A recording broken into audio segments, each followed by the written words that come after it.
Speaking to the European Committee of the Regions, the German professor claimed both David Cameron and Boris Johnson ran away after the Brexit referendum result, leaving nobody accountable for the catastrophe. Ms. Guérot, founder and director of think tank European Democracy Lab, also blamed EU leaders for lacking the courage to fight the British decision to leave the bloc. She said, "The catastrophe is that things continue and that nobody has apparently neither the courage nor the power to really speak up against, and I mean it because we all saw the British courts and we saw the British Parliament trying to withdraw the decision in October 2016 and we saw them fail."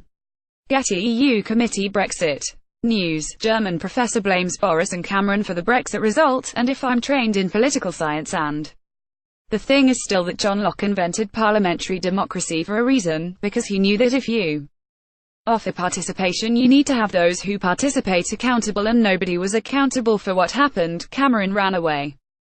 Johnson ran away. By the way, two men. Just a little point, it's very important that ego-tripping men sometimes play with stay-ats raison. Public policy, women don't do. It's important, but coming back to why can't we stop this from happening if we all agree? And in the meantime, even the Department for Exiting the European Union, which is the British ministry to handle it all, even those have come up with a very dark study, which was secret then and then open, that it will hit and harm the country.